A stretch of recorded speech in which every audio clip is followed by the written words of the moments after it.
Hello people of Booktube, Megan here, and time for another tag video. Today I'm going to be doing the Boujee Booktuber Tag. So the original tag and its creator will be down in the description for anyone interested, and yeah, let's get right on into this. And apologies if I am looking down, I am looking at my notes. And question number 1 is, what is your average monthly budget for books?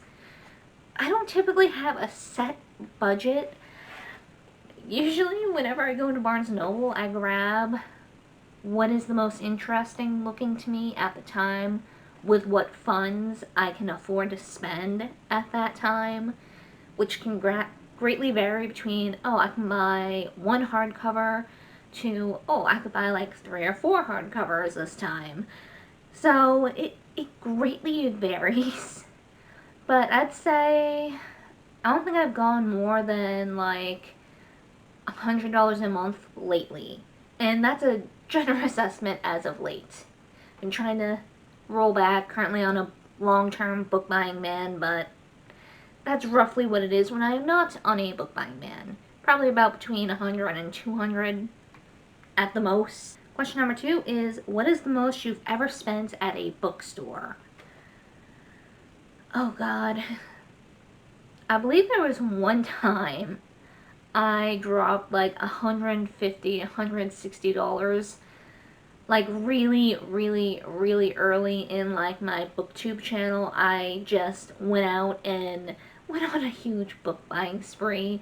Like, I was carrying a whole bunch of books, overestimated how much I was gonna buy, and it got to the point where a bookseller was like, "Do you want a basket?"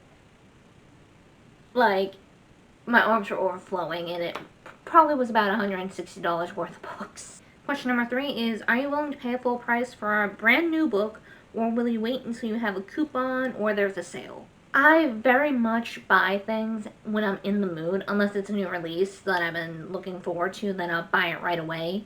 But usually I don't mind paying full price. Don't get me wrong, I do love my coupons, I do love bargain shopping, but most of the time for books, I am totally okay paying full price. Question number 4 is, would you rather buy one new book or several less expensive used books?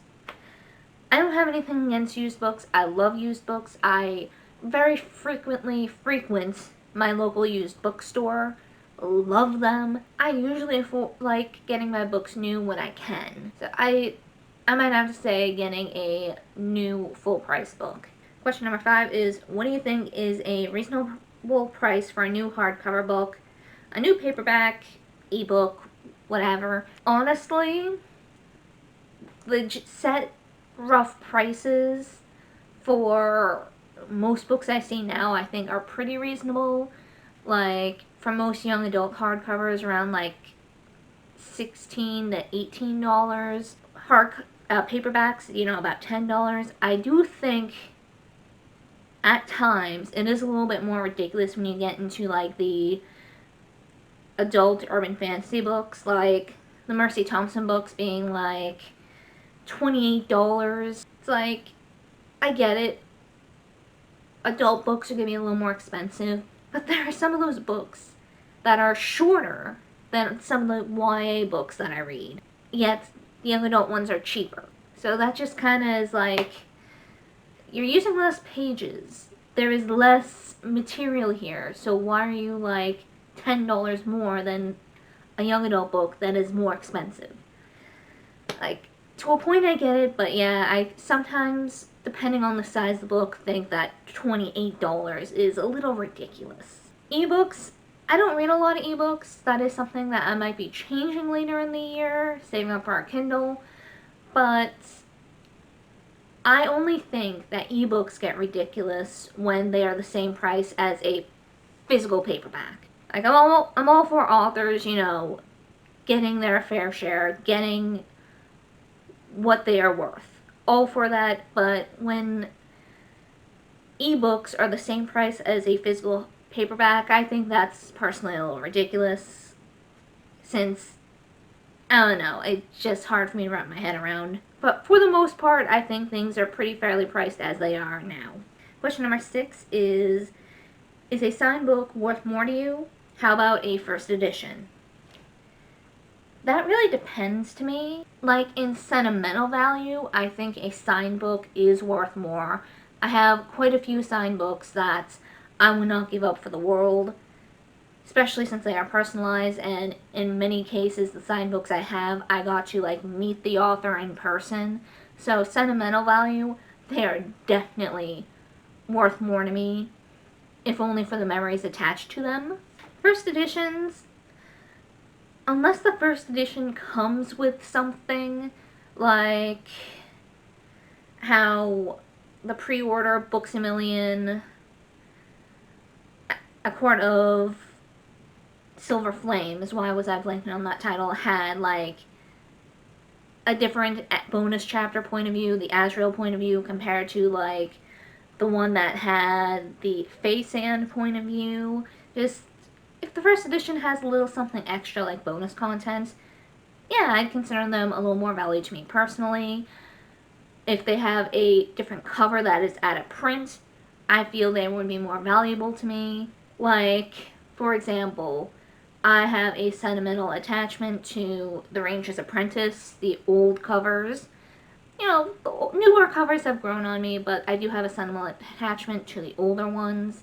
If I found like a new copy, or a really, really, really good condition old copy of all the books in the series with the original covers, I would consider those more valuable to me. And yeah, it all really depends on bonus content, and if the covers are different and have like a special place in my heart, or if I just find them more aesthetically pleasing. Other than that, first editions, not a big deal to me. Question number 7 is, what is your most valuable books in sentimental value or monetary value? Oof. I might have to say my hardcover version of Bloodbound by Patricia Briggs. So, for the first 3 Mercy Thompson books, they only came out in paperback originally. There was a very limited release of hardcover later on, like very limited, to the point where finding copies of them is like impossible. And the copies that are out there right now up for sale are expensive. Like, I've seen hardcover copies of Moon Called and Iron Kissed for several $100s. And it's, damn. Bloodbound can get up there too, but I somehow managed to find my copy of Bloodbound for maybe $50, which is typically more than I'd spend on a book, especially a used book. But I figured, why not? I do like collecting hardcovers of my books. I find them more durable. I do travel when I read, so having that extra durability makes a difference to me. So yeah, Bloodbound is probably the most expensive book I have right now. I have a feeling there was another one that I was trying to remember, but I can't let me remember. So I'm just going to stick with Bloodbound. Question number 8 is, will you pay more for a cover or edition you like better? I feel like semi-touched on this, or at least my other answers have alluded to this answer, and it is yes. If there is a good condition cover that I love, I'll pay more for it. I will pay more for it. I'm not sure if special editions I'd pay more for, but covers for sure. Question number 9 is, what physical characteristics does a good quality book have? I'd have to say, just in general, a book that is put together well. Like, something that isn't gonna fall apart. A book that can handle a little, tossing and turning about. Like, a cover that isn't going to, like, dent up or get damaged super, super, super easily at, like, the barest bit of touching or whatever. I'm doing a poor job describing this. Just a cover that is going to hold up well. Something that's not going to fall apart on me. Yeah, just a book that is going to be durable. Question number 10 is, if you won the lottery, what bookish things would you do with the money? Oh boy. Well, first off, assuming that I don't own a house yet, I will buy a house that I have space to have a proper library in.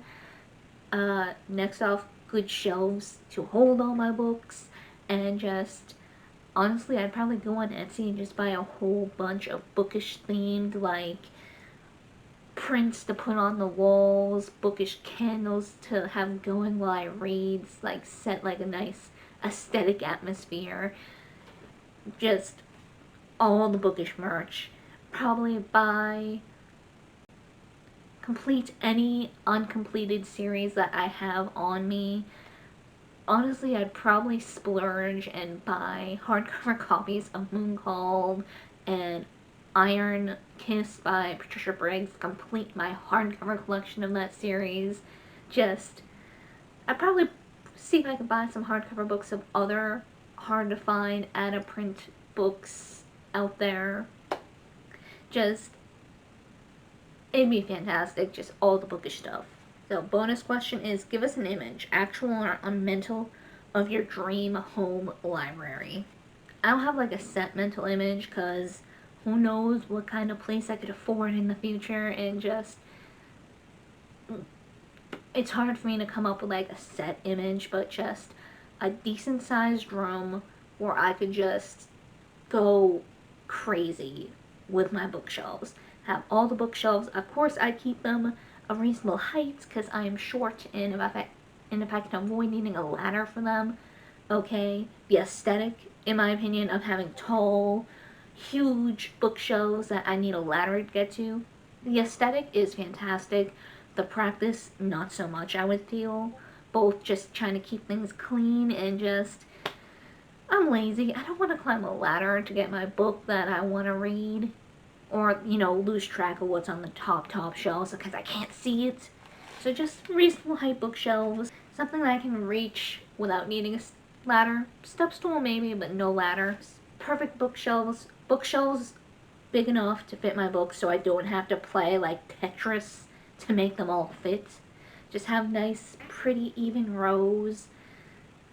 Have my books sorted by series.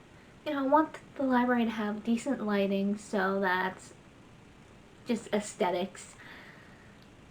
I want a table by at least one of those windows. It'd be preferable if the window was facing a garden. I want to have like a beautiful garden when I can own property. Just pretty flowers, vegetable garden, whatever, a little bit of both. Just a nice window overlooking that where I can sit and read. Maybe have a nice little mini fridge in there with some like cold drinks and some snacks for when I read. Just, to me, that just sounds so perfect. And yeah, I know it's pretty vague, but just the general ideas for that, perfection to me. So yeah, that is the Boujee Booktuber tag. So yeah, that is it for this tag video, and I hope to see you guys next time.